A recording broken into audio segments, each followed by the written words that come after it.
Muy buenas tardes, muchas gracias por estar aquí presentes. Es un verdadero placer esta oportunidad para ver reunido un poco del mucho trabajo que ha hecho la doctora Yankelevich y que está sintetizado en el libro que se va a hacer la presentación. Ya todos ustedes la conocen, pero bueno, voy a hacer un resumen rápido, digamos, de su amplia y maravillosa trayectoria. La doctora Yankelevich estudió dos licenciaturas, la de biología y la de física teórica en la Facultad de Ciencias aquí de la UNAM. Posteriormente hizo una maestría en demografía en el Colegio de México, y después un doctorado también en la UNAM en física, en el área de biofísica.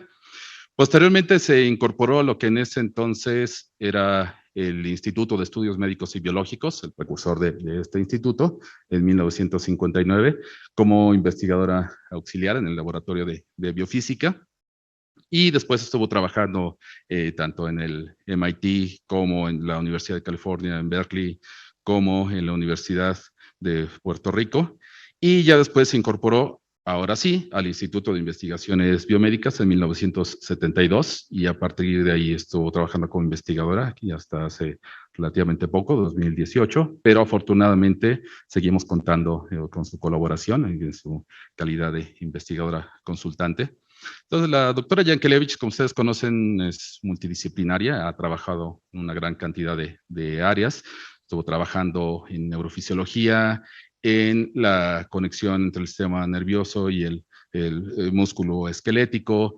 También ha trabajado en demografía, en dinámica de poblaciones, también en modelos epidemiológicos, en diversas áreas de la biomatemática, de la inteligencia artificial, y en este último, pues, digamos, ha sido ampliamente reconocida por su trabajo en la cantidad de información que hay en las imágenes. Ahora, para hacer todo esto, digamos, también le ha permitido hacer estancias de investigación y sabáticas en muchos sitios. Uno de esas estancias sabáticas fue en el 92-93, que le hizo en la FES Iztacala, que en ese entonces era en EPI Iztacala, y trabajando justo con la doctora Arlet López Trujillo, que aquí nos acompaña, y con el doctor Víctor, no, Javier Nieto Gutiérrez, perdón.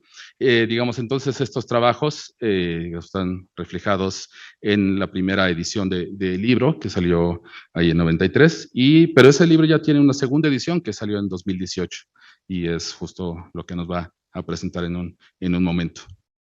También nos acompaña, tengo la fortuna de que nos acompañe la doctora Arlet López Trujillo. Muchas gracias, doctora, quien cursó la licenciatura en biología con especialidad en docencia y la maestría y el doctorado en ciencias de la UNAM.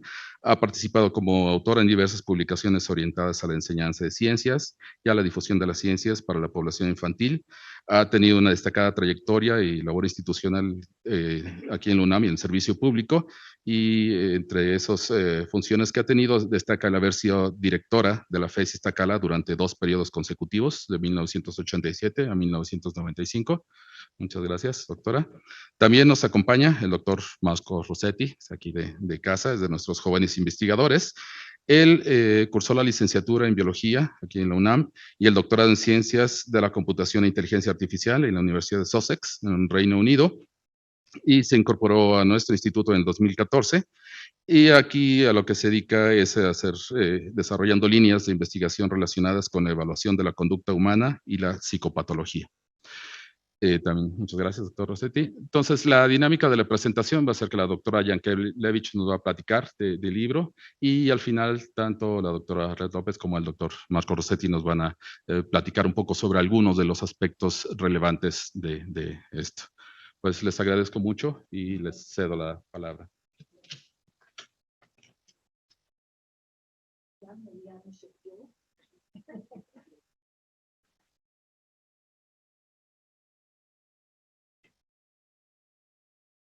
Yo creo que yo necesito esto.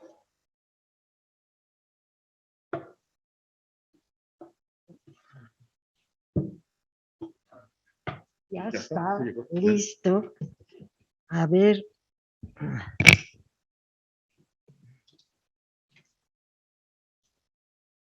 Espero que me escuchen.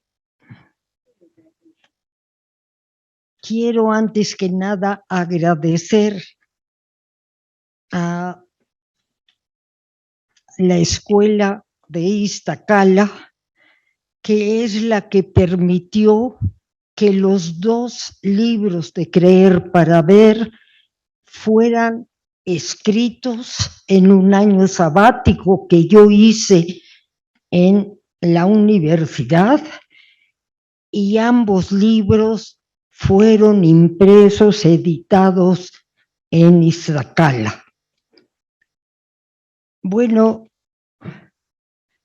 todos estos libros, el primero hace 25 años y este segundo que aparece en el 2020, justo antes de la pandemia, con lo cual se cerró la universidad y no fue expuesto ni vendido, y apenas ahora es cuando se está haciendo todo este procedimiento.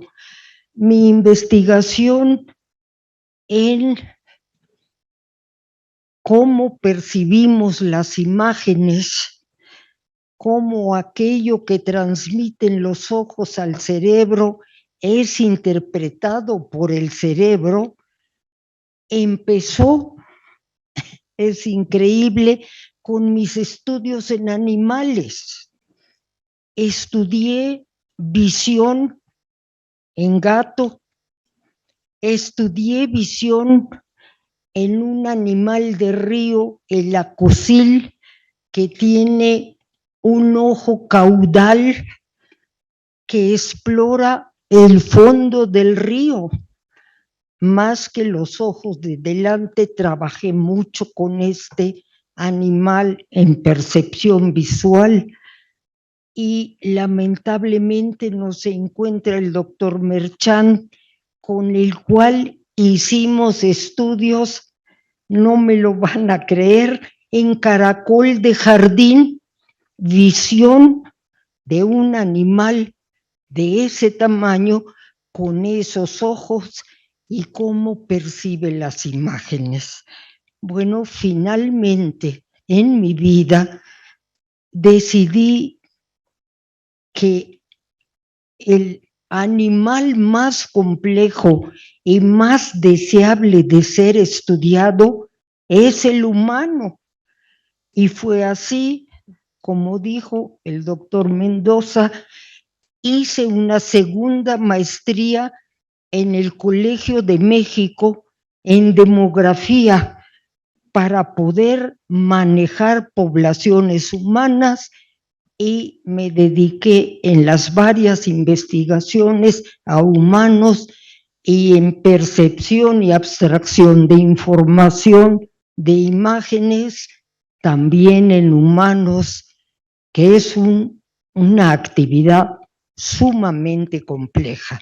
Bueno, la principal idea de la investigación es cómo extraemos la información de las imágenes que vemos, cómo es que el cerebro interpreta cualquier imagen que se encuentra y que mira. Bueno, esto obviamente es resultado de un aprendizaje. El bebé al nacer empieza a mirar todos los elementos a su alrededor y empieza a almacenar en la memoria todo este conocimiento que le hace capaz de observar e identificar lo que está viendo. Esto significa que empieza como a los 6 meses a acumular información en la memoria y a tener almacenado este conocimiento, pero el humano sigue aprendiendo toda su juventud y adulto, toda su vida, porque diario aparecen nuevas imágenes que tiene que aprender a reconocer. no es posible sin este almacenamiento de información que el cerebro identifique los elementos que ve a su alrededor. Si yo en un cierto momento digo, me parece que en la mesa de presentación está la doctora, me parece que está la doctora López Trujillo, recurro a la memoria y digo, la conozco, la recuerdo, voy a comprobar si es ella. Miro nuevamente y digo, sí, efectivamente, hace mucho que no la vi, pero la reconozco, es la doctora López Trujillo. Si yo no tuviera su imagen en la memoria, no sería capaz de saber quién es.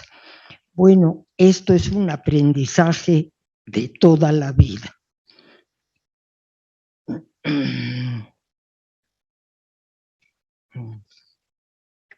Traigo mi acordeón para saber qué es lo que vamos a decir. Bueno, como la intención era, gracias, como la intención era estudiar los humanos, a lo que nos dedicamos es juntar grupos de población, mostrarles imágenes y evaluar cuánto de la información detectaron las poblaciones a las cuales presentamos las imágenes. Las poblaciones fueron muy diversas. Obviamente comprenderán ustedes que aquí no están todos los investigadores, pero muchos de ellos participaron en estos estudios.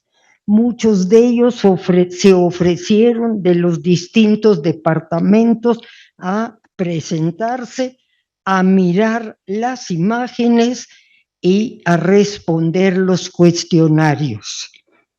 También hicimos estudios en algunas primarias relacionadas con la familia, obviamente, en donde pudimos nosotros realizar estos estudios con los niños. Finalmente, una contribución muy importante la hizo la Academia de la Investigación Científica, que ustedes conocen, que me mandaba a distintos estados de la República a dar conferencias. Y yo le solicité a la academia que cuando tratara el asunto de la conferencia, por favor solicitara que después de ella algunas personas que estén dispuestas se sentaran para que yo trabajara con la presentación de las imágenes. Bueno, así debo haberme echado 8, 10 estados de la República en donde hice estudios de esta naturaleza y así completamos una población bastante importante para ver cómo percibían y cómo abstraían la información. Resulta que, en resumen, debo decir que la población, los individuos de la población siempre decían, ay, me parece que hay unas sillas, creo que son sillas, voy a comprobar si efectivamente son sillas. Y entonces los individuos reflexionaban, miraban nuevamente las imágenes y respondían. Siempre mediaba creo que allí está uno de mis hijos. Los conozco muy bien, pero no estoy muy seguro cómo es mi hijo. Es de pelo blanco, sí. ¿Qué otra cosa? Usa anteojos. Tengo que comprobar. Y recababan información almacenada en la memoria para constatar si efectivamente lo que habían creído ver era correcto. Bueno, toda esta plática que he hecho hasta este momento, dirán ustedes, pero ¿cómo es posible que se presenten imágenes y yo pida que reconozcan y luego del cuestionario que responden decido si extrajo de la imagen el 10% de la información, el 50% o el 100%? Bueno, uno de los aspectos importantes de la investigación que nos llevó bastante tiempo es si presento un objeto y les pido que identifiquen de qué se trata y qué tiene, ¿cómo voy a evaluar lo que ustedes extraen si yo no sé qué cantidad de información les ofrezco? Lo primero que había que hacer era valorar cuantitativamente la información contenida en el objeto que ustedes iban a percibir. Y después, una vez valorado cuantitativamente la cantidad de información, poder valorar en sus respuestas qué cantidad de información obtuvieron. Todo esto lo hicimos matemáticamente, valoramos por medio de la teoría de matemática de la información el contenido de información de cada una de las imágenes que presentamos. Lamentablemente no pude traer las imágenes, hubiera sido interesante mostrarlas, pero eso no lo logré. En fin, sí quiero decirles que el canal de comunicación que trabajamos siempre fue cuantitativo y muy preciso. Bueno,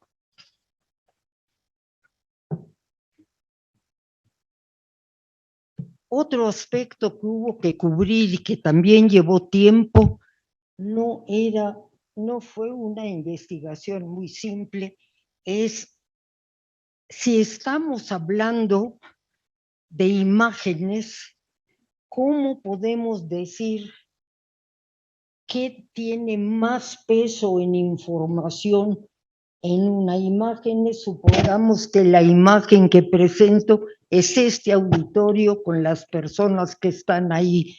¿Qué tiene más poder desde el punto de vista de la imagen? Los sujetos que están sentados, las sillas, las puertas. ¿Qué relación de información contiene cada uno de los objetos y cómo valoramos este poder de información en la imagen? Tuvimos que recurrir al arte. En el arte ha sido hecha esta evaluación por los artistas, no cuantitativamente, pero sí se adjudican niveles de información de importancia para el observador y para las personas que van a ver sus imágenes. Otra cosa que fue un trabajo arduo fue que súbitamente nos percatamos, porque trabajamos imágenes con texto. Trabajamos, por ejemplo, la historieta ilustrada fue uno de los materiales más productivos en la valoración. El chiste gráfico. Aquellos que participaron en estas cuestiones deben recordar todas estas imágenes que presentábamos, que les eran muy agradables además de todo, pero todas ellas, la historieta ilustrada y el chiste gráfico, muchas veces tienen texto. El texto es una imagen. Desde que nosotros el lenguaje lo escribimos, el lenguaje se ha vuelto una imagen. Había que valorar el contenido de información en el texto. Esto es un asunto complejo. Cada una de las letras no tiene en realidad un contenido de información, pero sí las palabras. Pero sí podemos decir, no es lo mismo en un texto leer un verbo que leer un adjetivo, que leer un sustantivo. Hubo que recurrir a la teoría lingüística para observar cómo los teóricos del lenguaje valoran la cantidad de información que ofrece cada uno de estos elementos lingüísticos. Y de acuerdo con ello, también hicimos una valoración muy cuidadosa y muy precisa de los textos que aparecían en las imágenes. En aquella ocasión también valoramos textos en el periódico. Nos pareció interesante ver cómo en el periódico, en la divulgación, se manejan los textos comparativamente con un texto científico de una revista científica, etc. Bueno, todo esto llevó un tiempo importante, pero todo esto hizo que nuestro estudio sobre abstracción de imágenes fuera muy preciso y muy, bueno, no voy a decir muy qué porque ya me excedí. Mi propio trabajo me parece muy interesante y claro que me excedo en la expresión acerca de él. Bueno, según dice mi acordeón,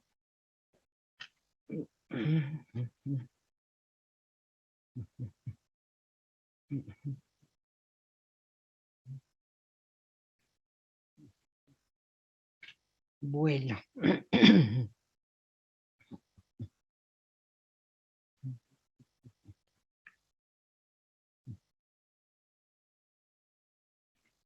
una de las cuestiones que logramos ver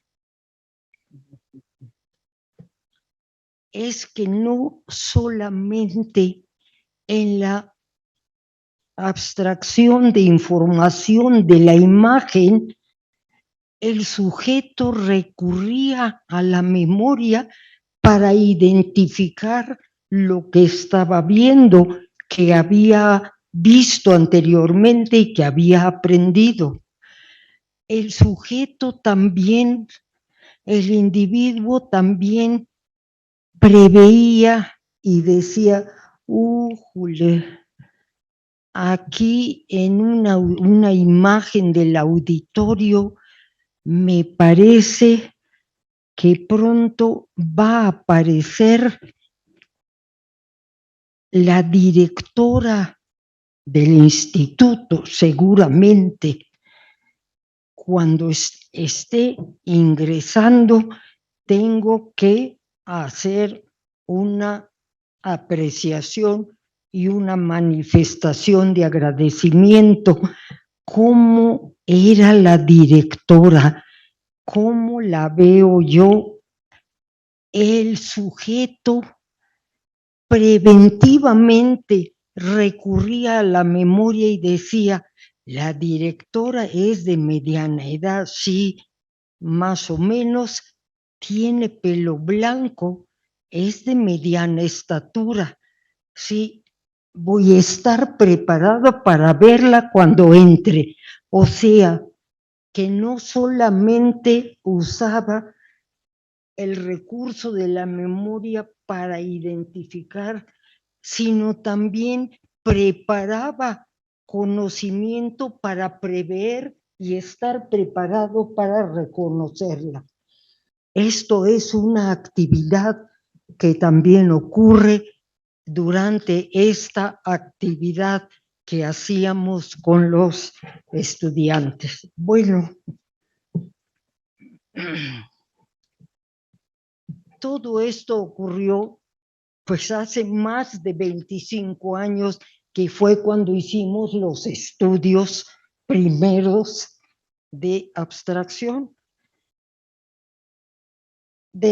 Sucede que 25, un poco antes, un poco del momento presente, aparecen una serie de tecnologías de registro de cerebro que avanzan muchísimo, pero increíblemente, tecnologías que desatan el conocimiento sobre la actividad cerebral.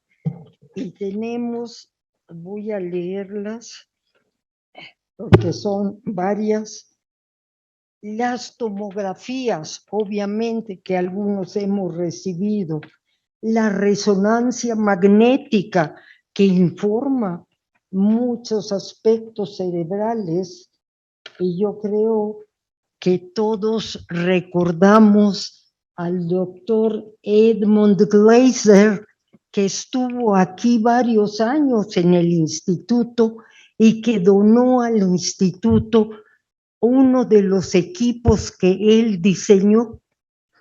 El doctor Edmund Glaser era de profesión ingeniero, y a este ingeniero se le ocurrió hacer un doctorado en neurofisiología, y resultado de esta amalgama diseñó un equipo muy útil en la actualidad para registrar una red neuronal desde su inicio, desde el inicio de la neurona en el cerebro, toda la trayectoria que seguiría hasta su destino.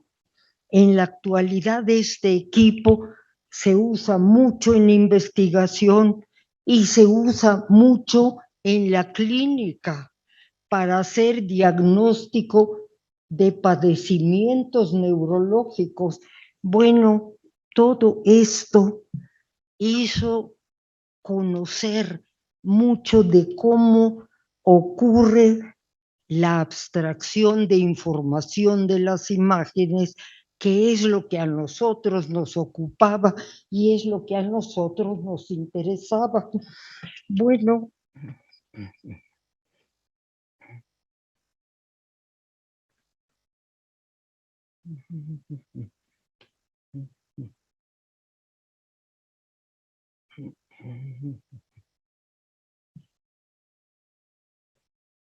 evidentemente ocurrió que con estas técnicas se percibió que efectivamente el cerebro hacía predicción sobre lo que iba a ocurrir con las imágenes.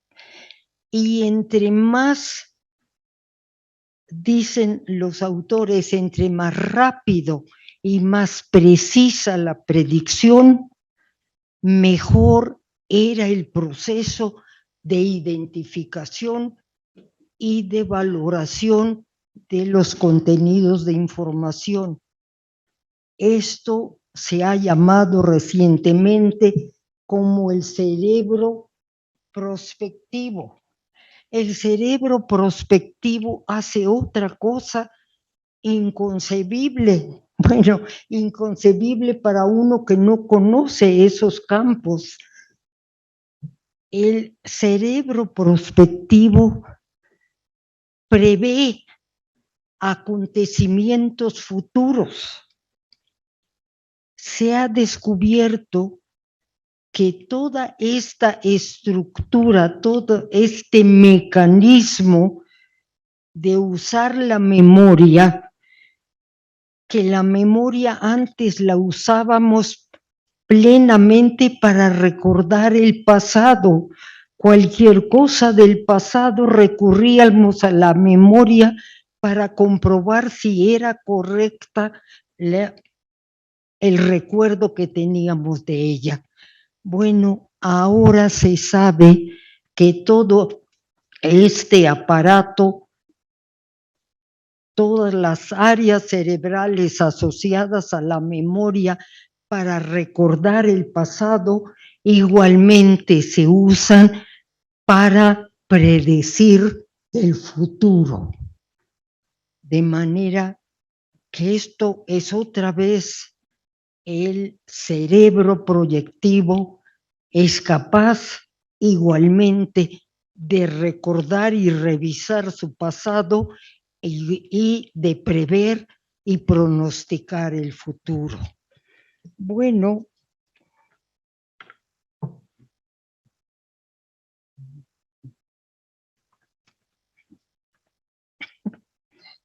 bueno,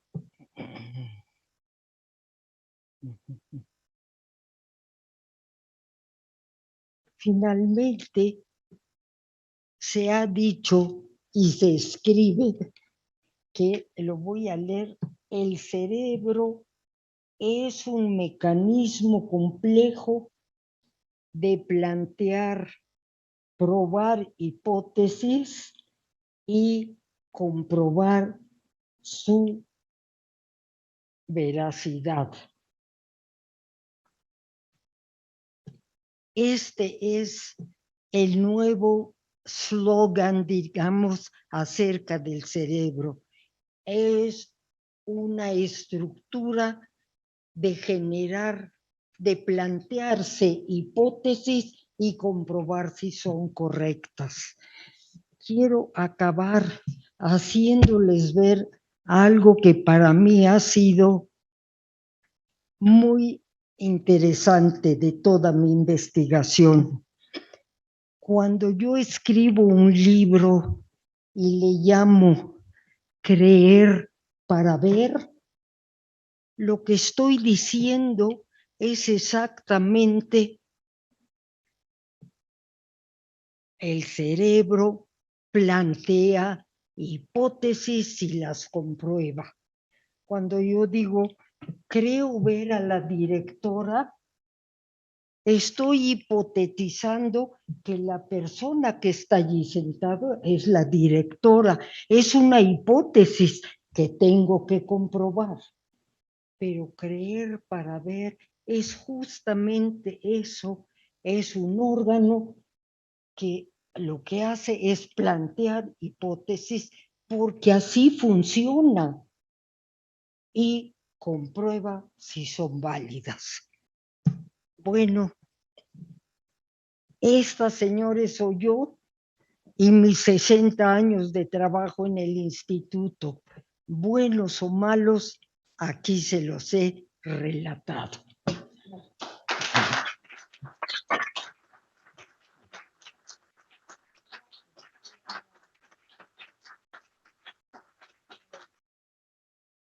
Pues muchas gracias ya después de este magnífico recorrido que nos hizo favor de compartir la doctora de estos productivos años, mi querida doctora, fascinante la narrativa.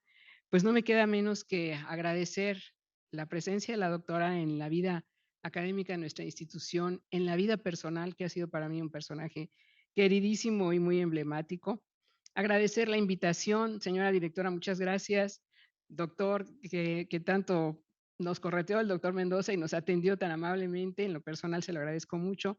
Al doctor Rossetti, agradezco este espacio para platicarles a ustedes esta partecita de la vida de la doctora que se llevó a cabo en mi facultad, ahora facultad.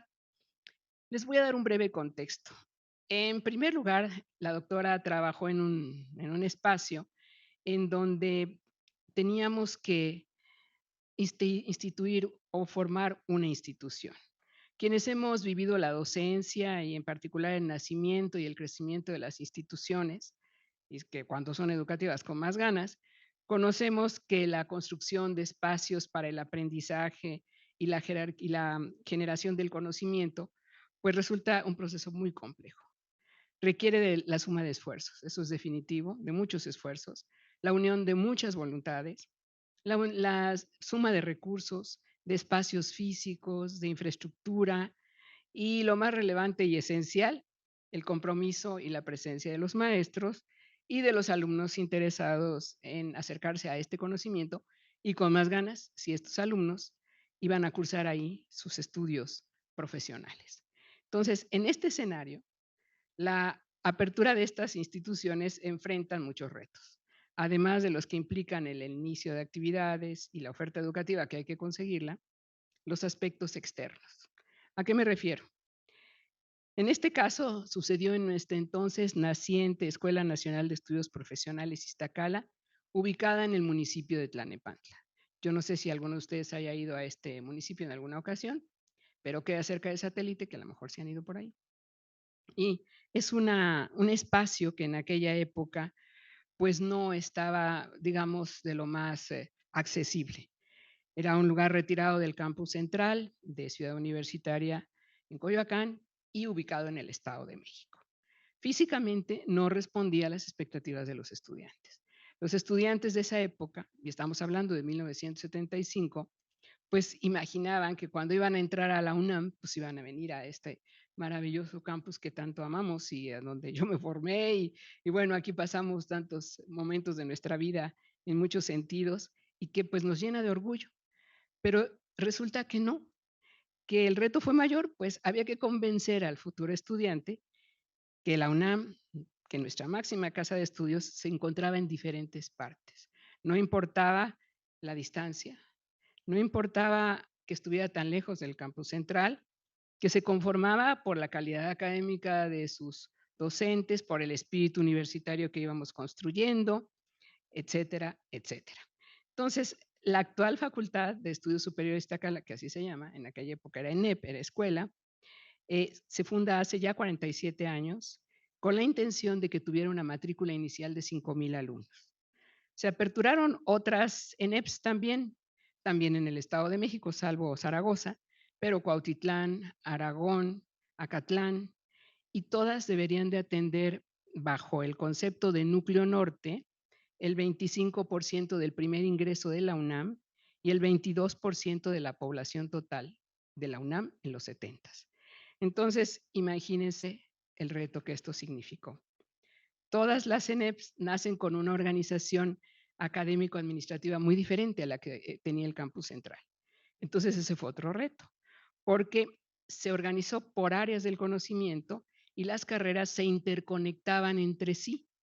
Por lo tanto, eran unidades multidisciplinarias. Ahí compartíamos, en el caso de Iztacala, las carreras de medicina, odontología, enfermería, psicología, biología, y cuando yo fui directora abrimos optometría. Pero por otro lado, por ejemplo, Acatlán tenía las áreas de humanidades y las áreas administrativas, y así eran núcleos. Pero nunca quisieron que nos aceptaran el nombre de campus. Yo estudié en Francia y ahí pues están los campus, ¿no? Pero acá, pero ni pensarlo, ¿no? Cuando yo decía, señor rector, somos UNAM Campus Iztacala. Pues no, ¿cómo? Por ahí alguien en consejo universitario dijo que los de las ENEPs, si acaso teníamos pulgar oponible. Imagínense. Entonces, estábamos muy bien queridos, ¿no? Entonces, ¿cuáles eran los objetivos de las unidades multidisciplinarias? Regular el crecimiento de la población estudiantil, como lo comenté, aumentar la capacidad de estudios de posgrado y fomentar su desarrollo, ¿ok? Incrementar el volumen y calidad de la investigación. Y ahí dijimos, ¿y cómo le vamos a hacer? Porque la investigación se hace en los institutos de investigación. Y nosotros no teníamos ni área de cómputo. Teníamos 2 computadoras que eran las Cromenco y que además para entrar tenía uno que rezar una oración, hacer 20 genuflexiones, entrar con un suéter porque estaba muy frío, etcétera, etcétera, etcétera. ¿Cómo le íbamos a hacer? Y además, redistribuir los servicios educativos de la UNAM en el área metropolitana y en la Ciudad de México y perfeccionar los sistemas administrativos y de control. Entonces, pues a la 1, a las 2, a las 3 nos tapamos la nariz y inauguramos. E inauguramos, y créanmelo, lo digo coloquialmente, pero yo soy fundadora, espantábamos las vacas que se metían al campus, porque era zona de vacas. Caminábamos un trayecto bastante grande porque no había transporte para llegar a la institución. Y había un riachuelo que los alumnos malvados se divertían aventándole cerillos, porque ese riachuelo traía residuos de las fábricas, entonces echaban unas llamaradas buenísimas, ¿no? Entonces, si uno no se ponía abusado, pues tenía que pegar un brinco del tamaño del mundo. Entonces, era divertido, pero era un reto absoluto. Entonces, iniciamos con el convencimiento a los estudiantes para que consideraran que en este nacientes campus, como era la UNAM en Tlalnepantla, imagínense el reto, la UNAM en Tlalnepantla. Íbamos y tocábamos la puerta y les decíamos, cuando decían, sí, cómo no, pues vean nada más, pues sí, vacas adentro, áreas verdes, áreas con maíz, etcétera, etcétera. Pero bueno, así empezamos a trabajar en esta facultad y empezamos en esta entonces escuela y empezamos a tratar de convencer a maestros y a investigadores del campus central, que así les decimos, a que fueran a Iztacala, a que fueran a compartirnos su conocimiento, a formar a estos maestros, la inmensa mayoría de ellos jóvenes. Yo fui maestra de muchos de ellos que ahora son maestros y que se ven más grandes que yo naturalmente, pero bueno, fueron mis queridos alumnos, mis alumnos de hace muchos años y que pues platicamos luego de este asunto, ¿no? Entonces, en el año 1992, para fortalecer nuestra institución, con la calidad y conocimientos y en su carácter de investigadora, invité a la doctora Guillermina Yankelevich. Yo dije, la doctora tiene un trabajo múltiple de diferentes áreas, tiene una visión fantástica sobre lo que es esta parte de la visión, que es genial. Yo leía sus trabajos y me fascinaban, porque es algo que enfrentamos en la cotidianía y que ahí lo veíamos en nuestras áreas de la salud. Entonces, como antecedente, comento que tuve la experiencia en esa época de ser el honor de la directora de la FES Iztacala por segundo periodo. Yo ya había tocado muchas puertas, créanme, muchas puertas, para solicitar a investigadores afines a las áreas del conocimiento de nuestra entonces ENEP para que realizaran su sabático. Pues eran muy decentes conmigo y lo menos que hacían era una amable sonrisa condescendiente. ¿Sí? ¿Cómo crees, no? Es que yo voy a ir a hacer mi sabático en Harvard, yo me voy a ir a no sé quién. Pero ¿por qué no se van a Iztacala? ¿Por qué no nos ayudan ahí a formar a la gente? No, pues, ¿cómo? Y luego, no, qué horror. Entonces, algo inédito, ya que de hecho fue la primera ocasión que un investigador del nivel académico, su nivel académico, realizara en un ENEP su sabático, fue la doctora Yankelevich. Lo comento como anécdota porque créanme que causó mucha extrañeza en Ciudad Universitaria, con quien yo tenía muy buena relación con las autoridades de esa época y la sigo teniendo con muchos de ellos, pero ellos me decían, ¿en serio te aceptó la doctora? Pues sí, ¿y por qué no? ¿Y se va a ir hasta Iztacala? Pues sí, ¿verdad, mi querida doctora? Yo, sí. ¿Y le van a dar pasaporte ahí para el toreo? Entonces, imagínense. Así fue como la doctora transitó allende el toreo, como coloquialmente decimos, para llegar a la SNEP, en donde la recibíamos con mucho afecto. Fruto de esta importante estancia en la doctora, además de realizar diversas actividades académicas, fue la primera edición del libro Creer para Ver. Efectivamente, este libro lo publicamos ahí en la FES. Con los recursos de la institución, yo tenía el absoluto convencimiento de la importancia de este material. La doctora nos lo había hecho ver. Se publicó en el 93, su temática era novedosa para la época, por la forma en que abordaba, como nos lo ha dicho la doctora, la idea, y lo pongo entrecomillado lo que ella dice, la idea de que la percepción visual resulta ser la comprobación de predicciones que hacemos sobre las percepciones. A mí se me hacía fascinante y ahorita que lo oigo vuelve a ser tan fascinante todo lo que ella dice. En esta primera edición se planteó una idea que me atrevo a decir fue de manera muy anticipada. No se veía así. Quizá nuestro campus, como dicen coloquialmente, cayó en blandito porque compartíamos multidisciplinariamente áreas del conocimiento, pero en otras áreas como que no se entendía muy bien. Aquí se sientan las bases de la concepción de fenómenos como la percepción, acción y atención, entre otros aspectos, también asociados a los aspectos neurológicos y sociales. Es una maravilla ese material. La obra Creer para Ver, publicada hace 25 años, contó con una afortunada e incluyente nivel multidisciplinario, que era la esencia de nuestra ENEP.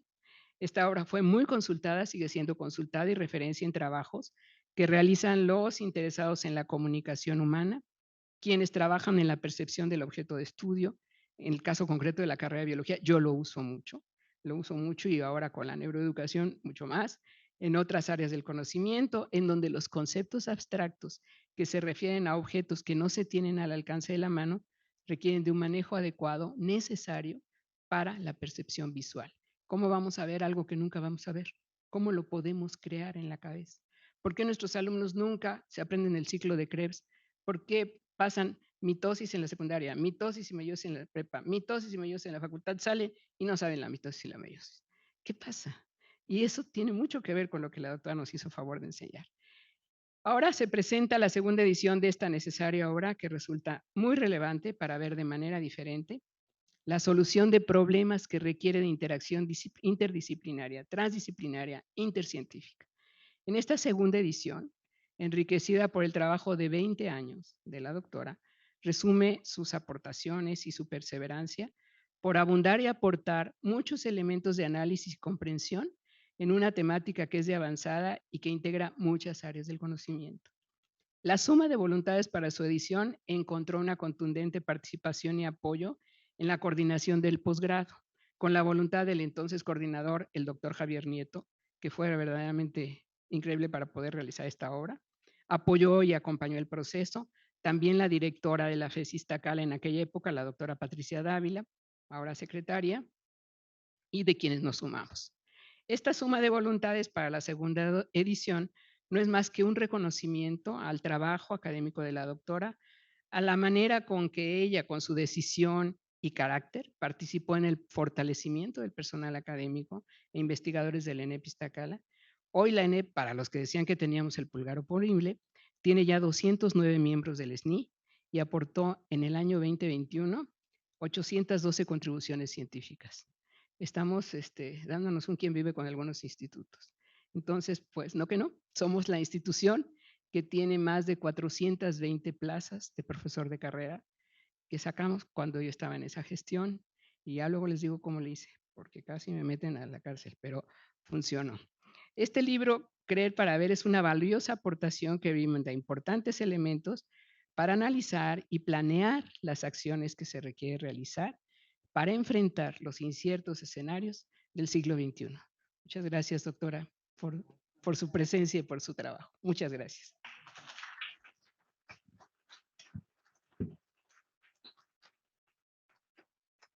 Muchísimas gracias, doctora López Trujillo. Doctor Mosco Rossetti, por favor.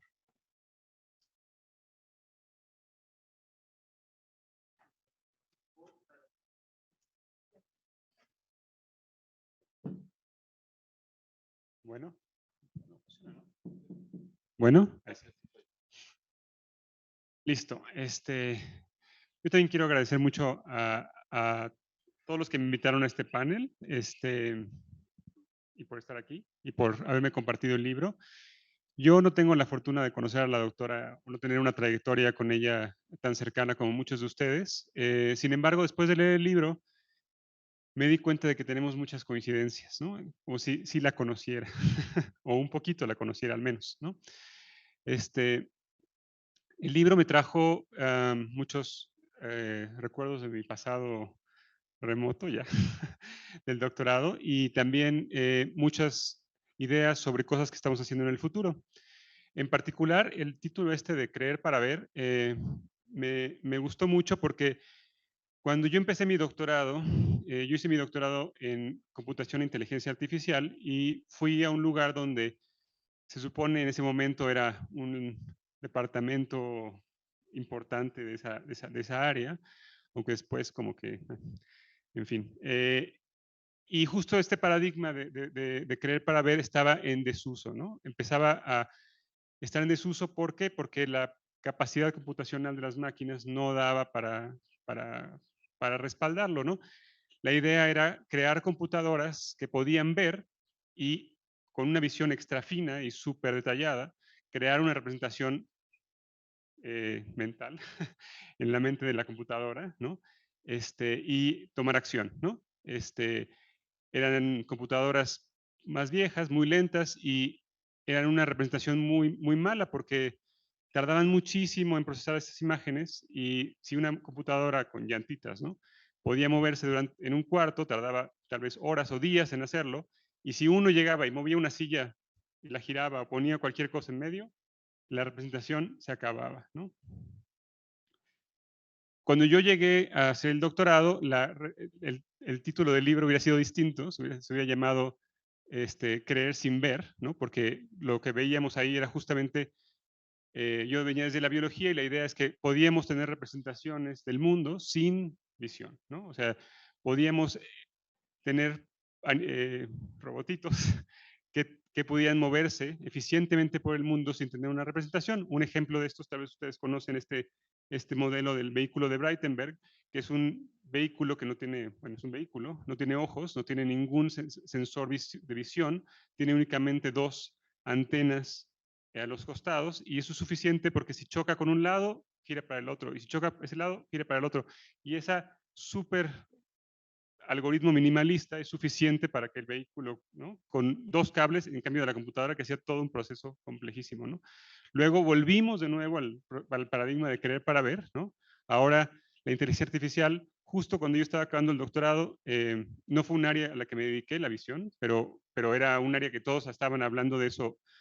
Salió un concurso que pagaba, no sé si $1 millón o una cantidad así masiva y similar, el gobierno de Estados Unidos a quien pudiera lograr crear un vehículo autónomo que cruzara, ya no me acuerdo tampoco, pero creo que es el desierto de algún lado, un área de 100 kilómetros sin control humano, ¿no?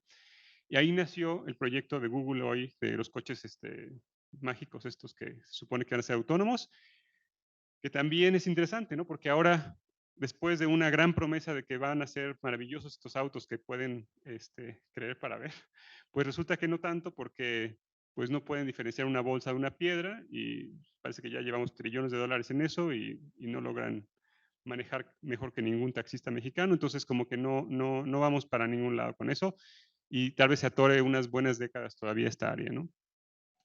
Entonces fue realmente un gusto haber leído esta parte, fue un regreso a muchos de mis orígenes o intereses originales en ingreso a la academia. La verdad es que en cierta forma pues me hubiera gustado, o todavía tenemos chance de tener una charla con Guillermina, voy a definitivamente buscarla, ¿no? Y quisiera platicar con ella. Y además en el futuro, ¿no? Ahora en el futuro también el libro me trae nuevas coincidencias. Acabamos de comenzar un proyecto usando ilusiones visuales, que es algo que la doctora detalla muy bien en el libro. Resulta que las ilusiones visuales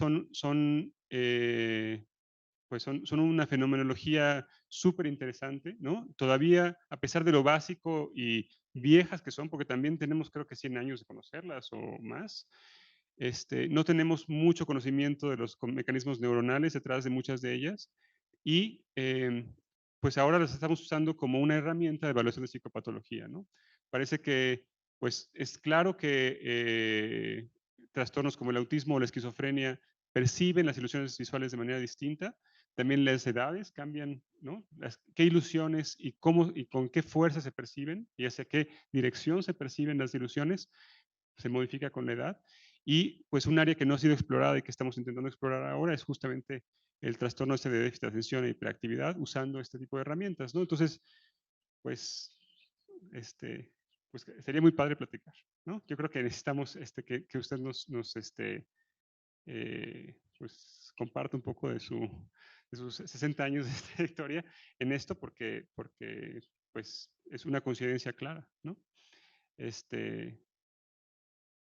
Y pues sí, yo creo que con eso yo termino mi contribución. Fue realmente un gusto poder leer el libro. Y pues muchas gracias por invitarme, ¿no?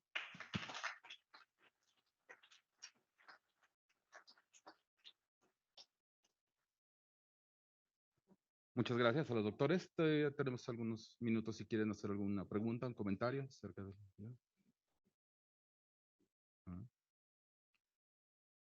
Sí,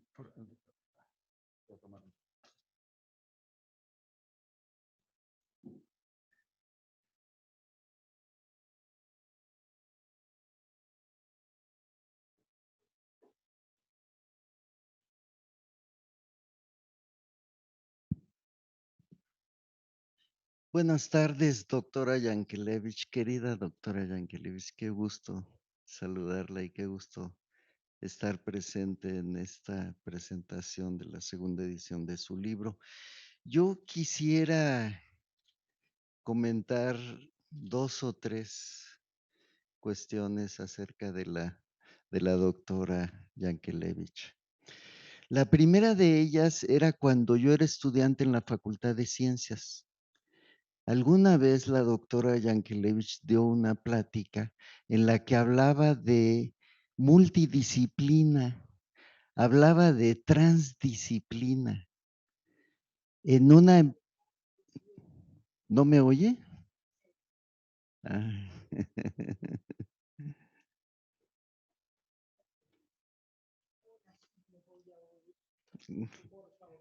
Gracias.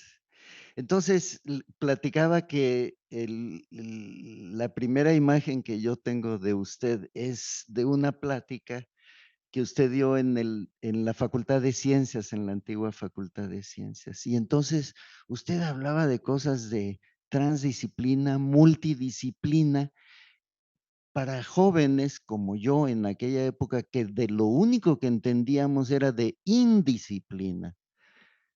Entonces me impresionó profundamente aquellos conceptos. Además, la doctora venía de aquel instituto en donde todo mundo se creía mucho, del Instituto de Investigaciones Biomédicas, ¿no? Entonces, era como que me impactó profundamente y quizá eso marcó mucho ese afán mío de algún día incorporarme al instituto. Y cuando me incorporé al instituto tuve oportunidad de tratar con usted en muchos aspectos, pero yo quisiera mencionar uno que tiene mucho que ver con esto de el aprendizaje, de la conceptualización, que es la evaluación de nuestros estudiantitos de la licenciatura en investigación biomédica básica, en donde la doctora Yankelevich fue un pilar durante décadas, ayudándonos a hacer la selección. ¿Cómo saber que un estudiante tiene mejores cualidades cognitivas que otros para desenvolverse con éxito en nuestra disciplina? Y ahí estaba siempre la doctora haciendo sus pruebas, cosa que también me impactó mucho. Y finalmente también quisiera platicar de usted, si me lo permite, doctora. Cuando me tocó la oportunidad de estar en la dirección, de pronto me decía Violeta, mi secretaria, la doctora Yankelevich quiere platicar con usted. Y entonces era como el postre del día de trabajo, ¿no? Porque de ahí aprendí, por ejemplo, su vida como hija de inmigrante, de una historia que no quiero compartirla ahorita, pero de una vida de esfuerzo que a lo largo de su carrera usted desarrolló, y una vida de reto del conocimiento de los conceptos preestablecidos. Así que todo tiene que ver con esto, ¿no? Con el reto del conocimiento, creer para ver, o sea, eh, que usted siempre ha esgrimido y que, si me lo permite, yo siento que esta universidad no le ha hecho justicia a usted. Entonces, por eso creo que esta ceremonia es tan valiosa, porque reconoce a través de la presentación de este libro un talento adelantado a su época. en la conceptualización del conocimiento. Así que muchas gracias, doctora Yankelevich. Qué gusto.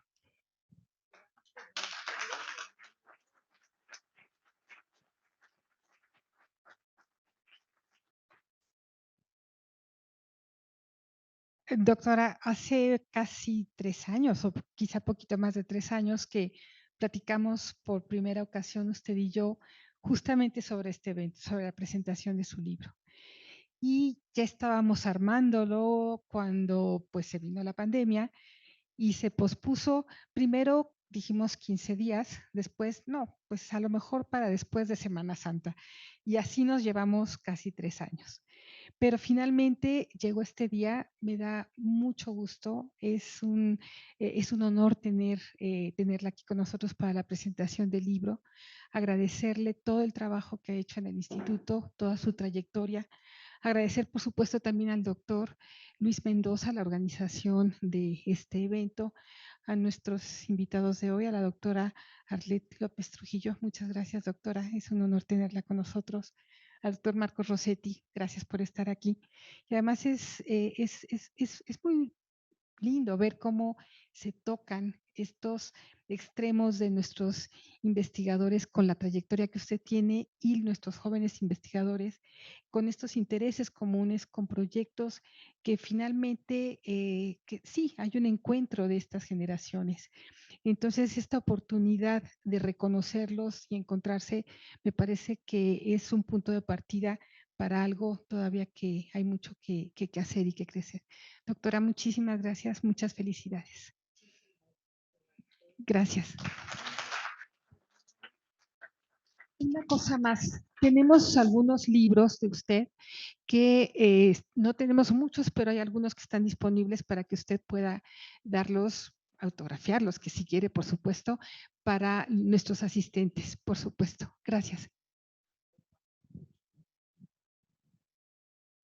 Doctora, yo creo que no se puede decir más de su trayectoria, pero creo que nos faltó recalcar una cosa. Yo le doy las gracias personales porque siempre ha sido un ejemplo a seguir, ¿sí? Por siempre sus ganas de seguir, y siempre estar de buenas. Yo se lo agradezco muchísimo porque, no, pues, muchas gracias.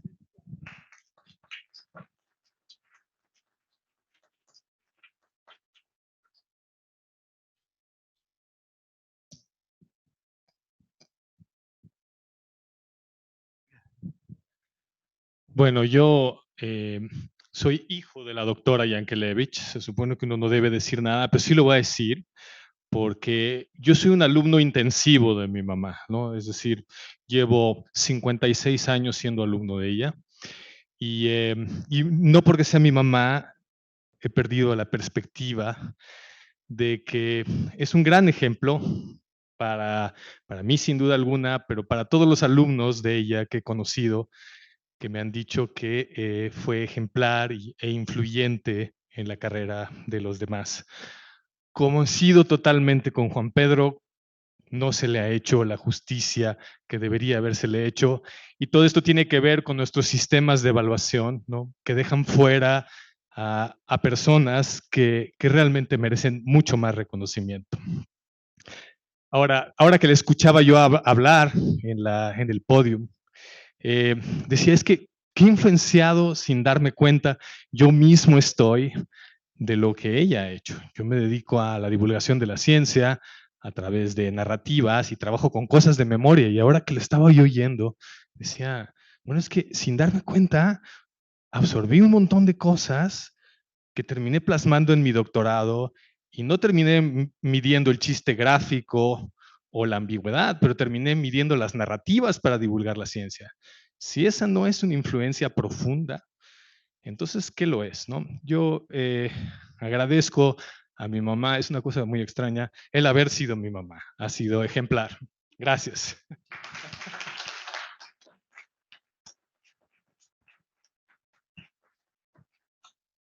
Hola, yo soy Rafael Ruiz, también bueno, soy hijo putativo de la doctora, ¿no? Es la abuela de mis hijos. Y hace 30 años yo estaba intentando hacer una tesis de licenciatura de artes visuales y mi principal interés era el dibujo.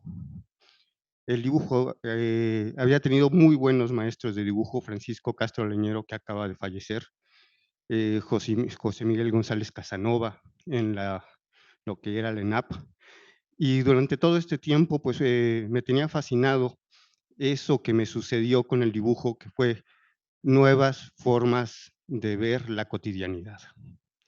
Era sorprendente cómo con los ejercicios que me planteaban podía salir a la calle y ver de una manera totalmente distinta un entorno que había visto antes de entrar a la clase de dibujo.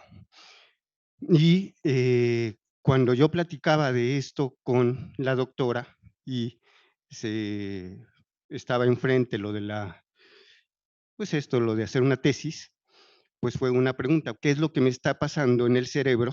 ¿No? ¿Qué es lo que pasa con todos estos ejercicios? Que hay una imposibilidad y que después con estos ejercicios algo se cae.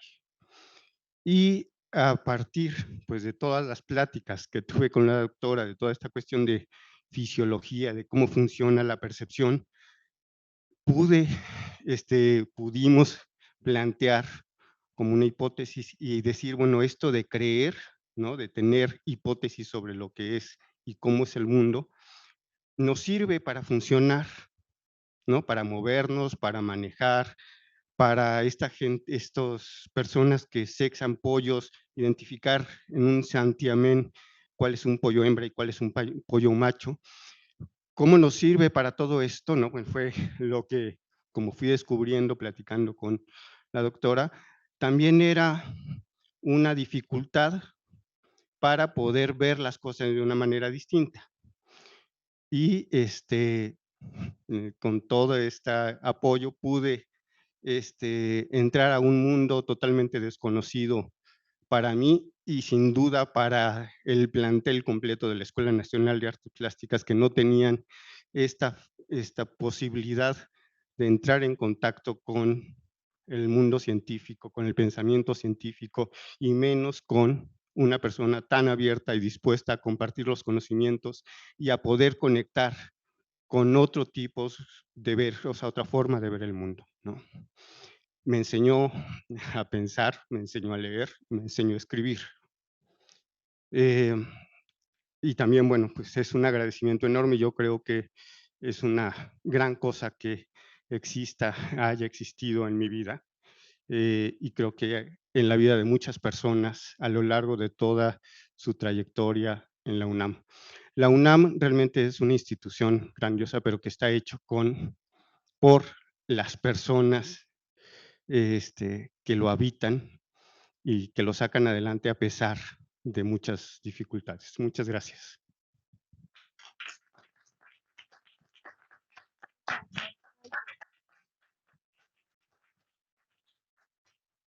¿Ya? Bueno, quiero agregar una cosa. Ay, tengo 3 hijos, los 3. Antes de venir aquí prometimos que no íbamos a decir nada, pero no lo podemos evitar porque somos sus hijos. Me quito. Yo soy Simoneta, soy otra de sus hijas, soy la menor. Y yo solo quiero decir, yo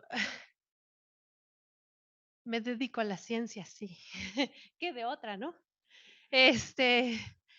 Pero me dedico a una ciencia muy diferente, que no tiene nada que ver, como aquí les dice, el ve todo en lo que hace mucho su influencia de ideas y demás. Yo soy ecóloga y yo me dedico a la sostenibilidad de la producción en las milpas.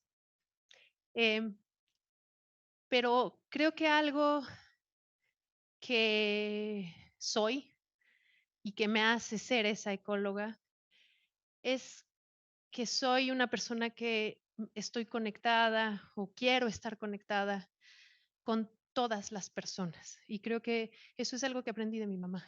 Mi mamá no le importa ni nunca le importó ni las jerarquías, ni los puntitos del SNI, ni las publicaciones de grandes escalas. Ella quería hacer algo por el mundo, por entender el mundo y por entender qué podemos hacer para mejorar este mundo. Y eso es algo que nos hizo a todos los que vivimos cerca de ella. Yo llevo 48 años siendo su estudiante, este, y aprendí también, y eso es algo que necesita ser dicho aquí porque no se ha dicho y es importante, es que el camino andado en este país, que tuvo en la ciencia una dominación masculina enorme y que mujeres como las que vemos aquí sentadas, incluida mi mamá, abrieron una brecha a la ciencia para las mujeres, desde una visión femenina, mexicana, ha sido muy importante. Y yo modestamente lo digo porque es mi mamá y parece que está mal, pero creo que es importante decir que mi mamá fue una de las primeras mujeres que abrió esa brecha para las mujeres en la ciencia. Y gracias a gente como ella que llevó el machete por delante, las demás mujeres que hemos seguido en la ciencia, estamos donde estamos y tenemos la capacidad de estar ahí. Yo quiero agradecer a nombre de todas las mujeres en México que estamos conectadas y estamos en la ciencia, esa brecha que nos abriste. Gracias.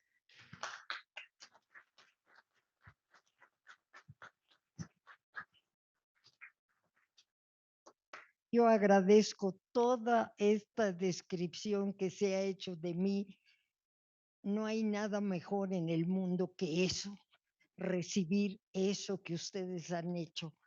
Quiero agregar un exótico detalle de mi vida que mis amigas aquí en el instituto me han dicho que debo escribir mi biografía porque es una excelente telenovela.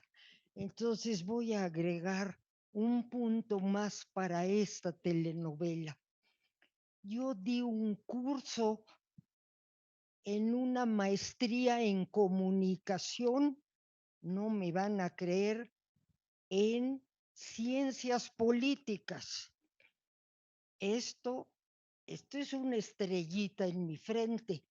Bueno, quiero decirles que de ese curso se me pegaron 2 estudiantes que yo les dirigí su tesis, que se recibieron y que publicamos y están publicadas sus tesis. Creo que esto es algo insólito en mi vida. Gracias.